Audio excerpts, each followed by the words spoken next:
കാരണം പശ്ചിമേഷ്യ അസാധാരണ പ്രതിസന്ധികളിലേക്ക് കടക്കുമ്പോൾ യുദ്ധത്തിന് ഒരു സമാധാന ശ്രമങ്ങളും ഇതുവരെയും ഉണ്ടാവുന്നില്ല.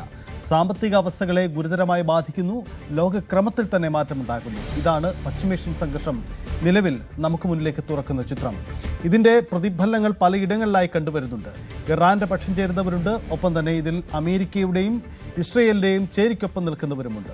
ഇതിൽ നയതന്ത്ര രംഗത്ത് തന്ത്രപരമായ നിലപാടെടുക്കുന്ന ഇന്ത്യ അടക്കമുള്ള രാജ്യങ്ങളുമുണ്ട്. എന്താണ് ഈ അവസ്ഥ? ഇതുണ്ടാക്കുന്ന പുതിയ ലോകക്രമം വിശദമായി നമുക്ക് നോക്കാം. പശ്ചിമേഷ്യയിലെ സംഘർഷങ്ങൾക്ക് ഇതുവരെയും അയവ് വന്നിട്ടില്ല. ഇറാൻ പ്രസിഡന്റ് ഓഫീസ് ആക്രമിക്കുകയാണ് Israel.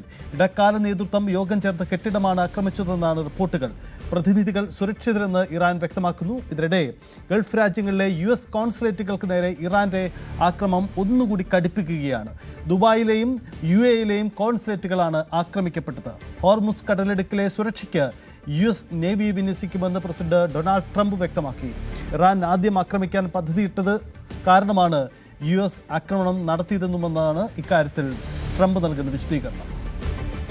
We were having negotiations with these lunatics, and it was my opinion that they were going to attack first. They were going to attack. If we didn't do it, they were going to attack first. I felt strongly about that. And we have great negotiators, great people that do this very successfully and have done it all their lives very successful. And based on the way the negotiation was going, I think they were going to attack first.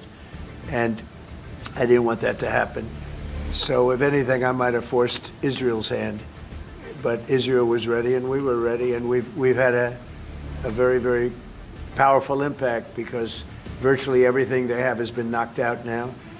Their missile count is going way down. Amazingly, they're hitting countries that were, let's call them neutral, right? They lived together for a long time. I think they were surprised. I was surprised.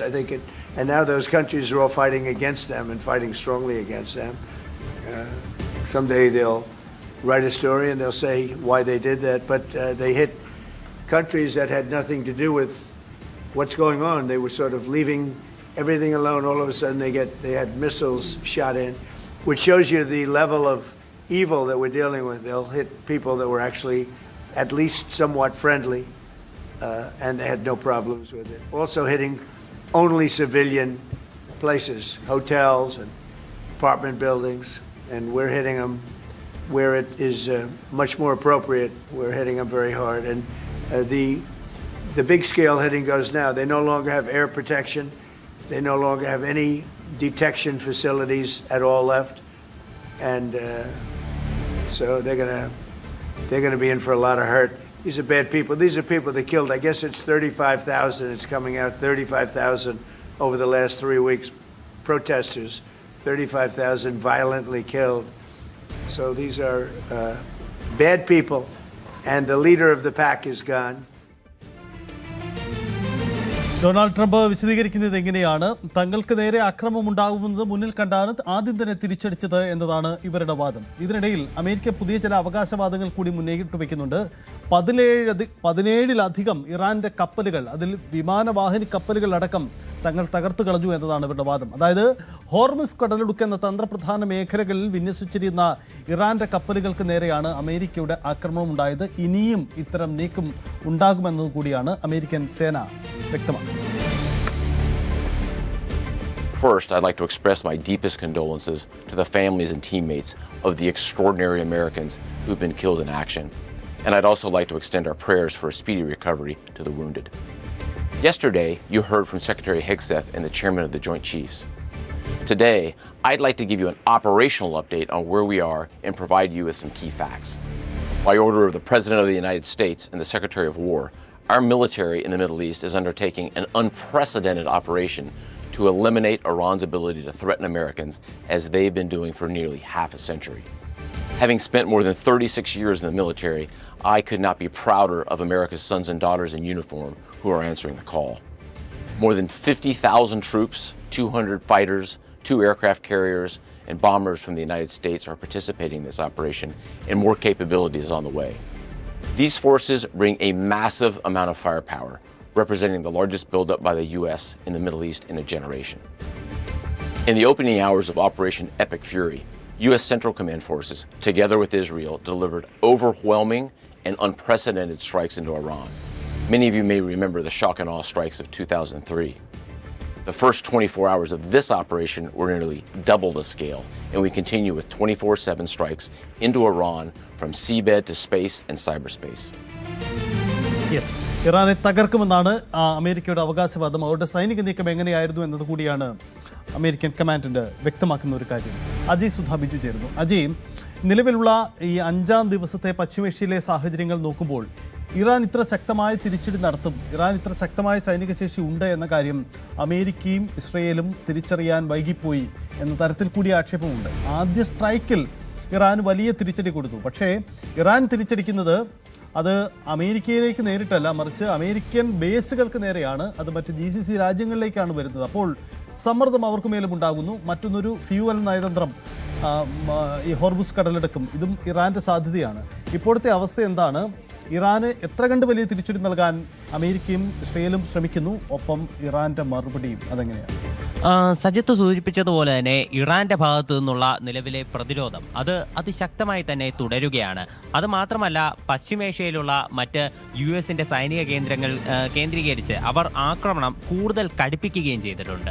ഇപ്പോൾ ഏറ്റവും പുതുതായി വന്നിട്ടുള്ള വിവരമെന്ന് പറയുന്നത് Baghdad അന്താരാഷ്ട്ര വിമാനത്താവളത്തിന് സമീപമുള്ള ഒരു US-ന്റെ facility US എംബസിക്ക് നേരെ ആക്രമണം നടന്നിട്ടുണ്ട് എന്നുള്ളതാണ്. നിലവിൽ ഇതിൻ്റെ ഒരു തോത് എത്രമാത്രമാണെന്ന് വ്യക്തമായിട്ടില്ല. ഇവിടേക്ക് ഒരു ഡ്രോൺ അറ്റാക്കാണ് ഉണ്ടായത് ഈ ബാഗ്ദാദ് അന്താരാഷ്ട്ര വിമാനത്താവളത്തിന് സമീപമുള്ള US എംബസിയിലേക്ക്. അതിൻ്റെ കൂടുതൽ വിവരങ്ങൾ വരുന്നതേ ഉള്ളൂ. അപ്പോൾ ഇത്തരത്തിൽ കൂടുതൽ പ്രദേശങ്ങൾ കേന്ദ്രീകരിച്ച് ഈ ഒരു ഇറാൻ്റെ ആക്രമണം അത് കടുക്കുകയാണ് എന്ന് തന്നെയാണ് വ്യക്തമാകുന്നത്. മാത്രമല്ല, രാവിലെ സൗദി അറേബ്യ 9 ഇറാൻ മിസൈലുകൾ അത് വെടിവെച്ചിട്ടിരുന്നു. ഇപ്പോൾ വീണ്ടും 2 ക്രൂയിസ് മിസൈൽ കൂടി അവർ വെടിവെച്ചിട്ടു എന്നാണ് നമുക്ക് മനസ്സിലാക്കാൻ സാധിക്കുന്നത്. കുവൈറ്റും നിരവധി മിസൈലുകളും ഡ്രോണുകളും തകർത്തതായിട്ട് പറയുന്നുണ്ട്. എന്നാൽ ഇന്ന് രാവിലെ ഒരു ഡ്രോണിൻ്റെ അവശിഷ്ടം വീണ് അവിടെ ഒരു പെൺകുട്ടി മരിക്കുന്ന വളരെ ദാരുണമായിട്ടുള്ള ഒരു സംഭവം ഉണ്ടായിരുന്നു. നിരവധി പേർക്ക് പരിക്കുമേറ്റിട്ടുണ്ട്. പിന്നെ ദുബായിലും UAE-യിലുമുള്ള US കോൺസുലേറ്റുകൾക്ക് നേരെയും ആക്രമണം ഉണ്ടായിട്ടുണ്ട്. ഇതിൽ ദുബായിലുള്ള US കോൺസുലേറ്റിന് സമീപം ഒരു വലിയ തീപിടുത്തമുണ്ടായി. അവിടെ നിരവധി നാശനഷ്ടങ്ങൾ ഉൾപ്പെടെ റിപ്പോർട്ട് ചെയ്യപ്പെട്ടിട്ടുണ്ട്. എന്നാൽ ആൾനാശം ഉണ്ടായിട്ടില്ല.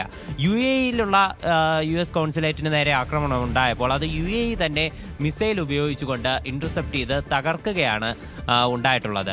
അതുപോലെ തന്നെ ഇപ്പോൾ കൂടുതൽ ഇസ്രായേലിലേക്കും ഇറാൻ്റെ വ്യോമാക്രമണം അത് ശക്തമാക്കിയിരിക്കുകയാണ്. ഇസ്രായേൽ അവകാശപ്പെടുന്നത് ഇറാനിൽ നിന്ന് വന്ന മിസൈലുകൾ അതിപ്പോൾ ഇന്റർസെപ്റ്റ് ചെയ്ത് നശിപ്പിച്ചതായിട്ട് ഇസ്രായേൽ പറയുന്നുണ്ട്.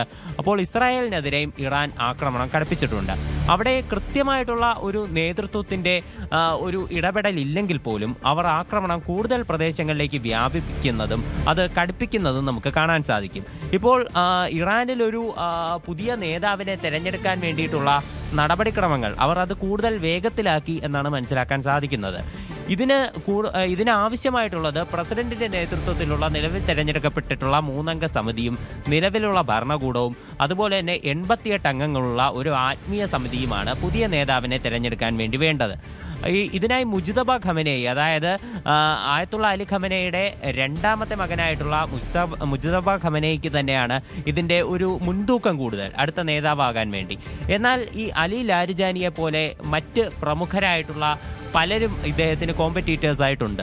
അപ്പോൾ അവിടെ ഒരു അനിശ്ചിതത്വം ഇവിടെ തന്നെ നിലനിൽക്കുന്നുണ്ട്. അതായത് രാഷ്ട്രീയ നേതൃത്വം പ്രസിഡന്റിൻ്റെ നേതൃത്വത്തിലുള്ള പ്രത്യേക ഭരണകൂടം മുജ്തബ ഖമനേയിക്ക് കൂടുതൽ പിന്തുണ നൽകുമ്പോൾ 88 അംഗങ്ങളുള്ള ആത്മീയ സമിതി അതുപോലെ തന്നെ അവിടുത്തെ ഒരു യാഥാസ്ഥിതിക സമൂഹം കൂടുതൽ പിന്തുണ നൽകുന്നത് അലി ലാരിജാനിക്കാണ്. കാരണം മുജ്തബ ഖമനേയി കൂടുതൽ ഒരു ബിസിനസ് മാഗ്നറ്റ് എന്നുള്ള നിലയിലാണ് ഇറാനിൽ അറിയപ്പെടുന്നത്. അദ്ദേഹത്തിനൊരു ആത്മീയ വശം അത് അധികം കുറവാണ് എന്ന് തന്നെ പറയാൻ സാധിക്കും.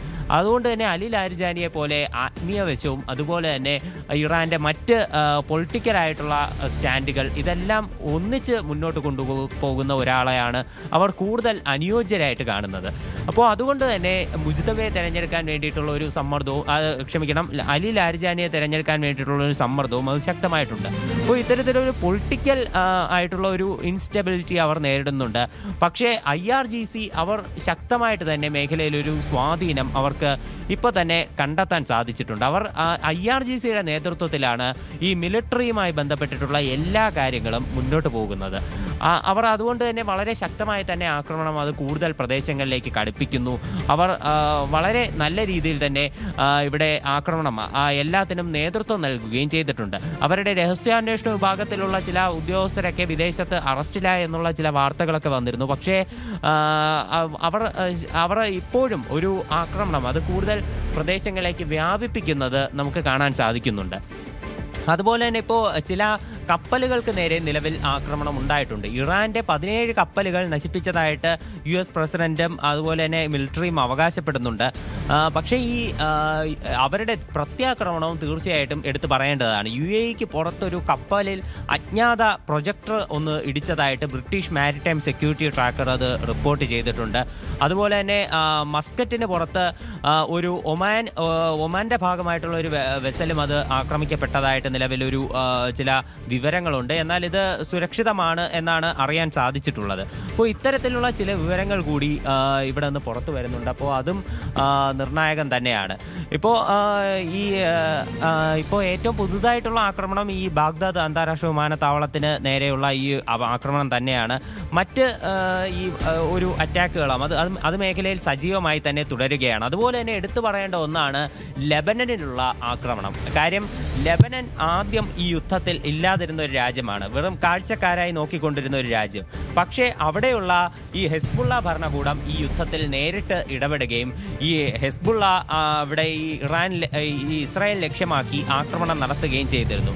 ആദ്യം ഇസ്രായേലിലുള്ള ചില സൈനിക താവളങ്ങൾ കേന്ദ്രീകരിച്ചായിരുന്നു ആക്രമണം. ഇപ്പോൾ വടക്കൻ ഇസ്രായേലിലുള്ള മെറ്റുല കേന്ദ്രീകരിച്ചും ഹെസ്ബുള്ള ഗ്രൂപ്പ് ആക്രമണം നടത്തിയതായിട്ട് ഇന്ന് രാവിലെ ഇന്ത്യൻ സമയം ഇന്ന് രാവിലെ സ്ഥിരീകരിച്ചിരുന്നു.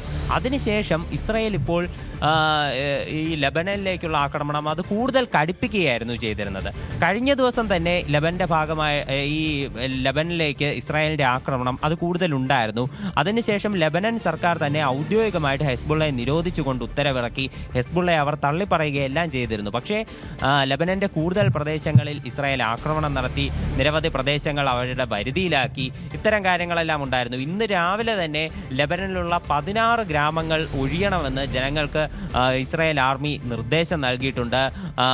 മസ്ദൽ, അതുപോലെ തന്നെ സെല്ലം, അതുപോലെ തന്നെ ഹൗള ഷഖ്ര, അങ്ങനെ പല പ്രദേശങ്ങളും എത്രയും വേഗം ഒഴിയാനാണ് നിർദ്ദേശം നൽകിയിട്ടുള്ളത്.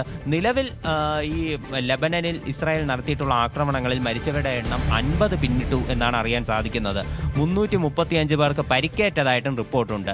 ഇന്ന് രാവിലെ 6 പേർ മരിച്ചതായിട്ടും വിവരമുണ്ട്. അതുപോലെ തന്നെ ഈ സൈപ്രസ് മേഖല അത് എടുത്തു പറയേണ്ട ഒരു ലൊക്കേഷനാണ്. സൈപ്രസ് മേഖലയിൽ നേരത്തെ ഇറാൻ്റെ ഭാഗത്ത് നിന്ന് ആക്രമണം നടന്നിരുന്നു. പക്ഷേ ഇവിടെ ഒരു US സൈനിക കേന്ദ്രമല്ല,